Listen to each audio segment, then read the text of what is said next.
In today's video, I'm going to teach you how to link in Dorik Portfolio website.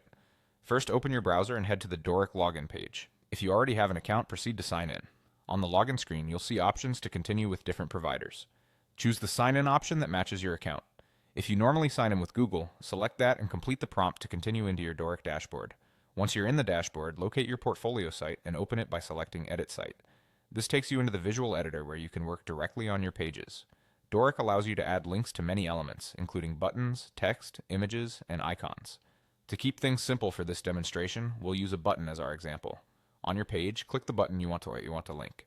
When the button is selected, the settings panel will appear on the side of the editor. Look for the Button Link Settings. This is where you control what happens when someone clicks that button. Open the Link Type dropdown.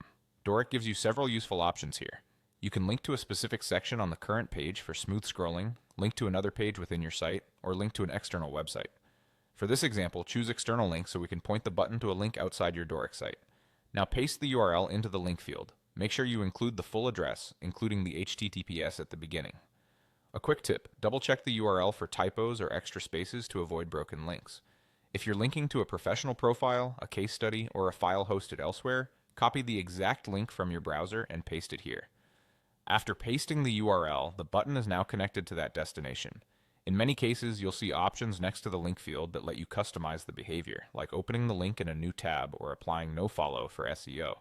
Choose what best suits your use case and audience. For external resources, people often prefer opening in a new tab so they don't lose their place on your site. That's all you need to connect a button. The same process works for text, images, and other elements. Select the element, open its link settings, choose the link type, and add the destination. Once you're satisfied, review your changes in the editor's preview and ensure the link behaves as expected. When everything looks good, continue working or publish your updates when you're ready.